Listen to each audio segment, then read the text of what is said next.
Malheureusement, vous avez découvert le texte El Desdichado de Gérard de Nerval sans moi, alors que j'aurais adoré vous le faire découvrir, mais bon, nous ne pouvons pas faire autrement. Il faut d'abord, avant de se lancer vraiment dans l'analyse de ce texte, connaître la vie de Gérard de Nerval. Gérard de Nerval est ce poète du XIXe siècle qui fait partie des poètes maudits. Poète maudit pourquoi? Puisque il a eu une vie assez particulière. Quelques exemples, donc à sa naissance il perd sa mère, ensuite il perd sa sœur, ensuite il perd sa tante, ensuite il perd la femme qu'il aime qui était actrice, et petit à petit va se développer en lui cette idée qu'il porte malheur aux femmes, et donc il décide d'aimer les femmes mais dans l'imagination, et c'est là qu'il crée Les Filles du Feu. Premier élément concernant la vie de Gérard de Nerval. Deuxième élément concernant la vie de Gérard de Nerval, c'est qu'il était sujet à des crises de schizophrénie. De Nerval est en fait un surnom. Certains se sont moqués en disant que Nerval veut dire ses nerfs ne valent rien.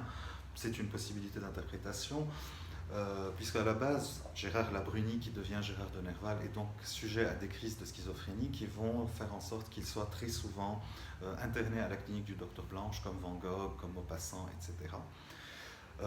Et il finira par se suicider, et deux versions existent pour sa mort, mais nous ne rentrerons pas dans ces détails. Un troisième élément très important par rapport à Gérard de Nerval aussi, et qui peut éclairer ce poème, c'est que Gérard de Nerval fait partie de ces poètes orientalistes, de ces orientalistes aussi, qui sont venus au Moyen-Orient et qui ont découvert l'Orient. Gérard de Nerval, en arrivant en Orient, va de la Palestine jusqu'au Liban, jusqu'en Syrie, où il découvre plusieurs éléments. Il y a un très beau texte de Gérard de Nerval où il est à Deir el-Amar et il s'imagine qu'il est en train de délivrer une princesse, etc. Je vous conseille de le lire, c'est dans l'ouvrage Voyage en Orient.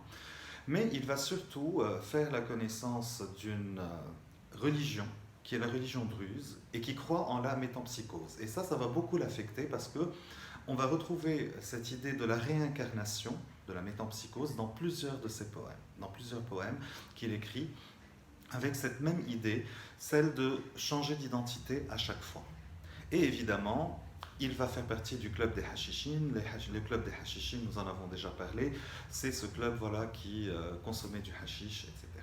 Dans le texte El Desdichado de Gérard de Nerval, vous avez sûrement remarqué qu'il y avait énormément de symboles en fait, comme celui de la tour, comme celui de l'étoile, du luth, du soleil noir, de la nuit, du tombeau, etc.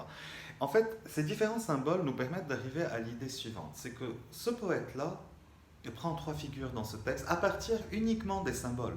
J'aurais pu aller plus loin, mais uniquement à partir des symboles, on peut remarquer qu'il s'agit d'un poète détruit, avec tous les symboles de destruction que vous avez pu repérer, qu'il s'agit d'un poète édipien, parce que vous avez sûrement remarqué que voilà, il veut nager dans la grotte où nage la sirène, et c'est un poète reconstruit. Reconstruit pourquoi? Parce que j'imagine que vous avez sûrement eu beaucoup de difficultés à comprendre le poème en entier, parce que vous l'avez lu du début jusqu'à la fin. Or, le poème a un mouvement différent. Le poème doit se lire du bas vers le haut.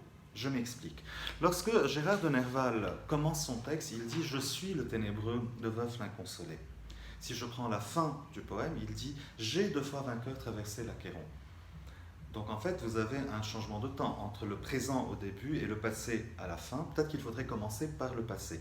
Et à ce moment-là, l'expérience du poème se lit différemment. C'est qu'en fait, voilà, je suis descendu aux enfers, voici ce que j'ai vu, je suis remonté et je suis aujourd'hui le ténébreux, le veuf, l'inconsolé, le prince d'Aquitaine à la tour abolie.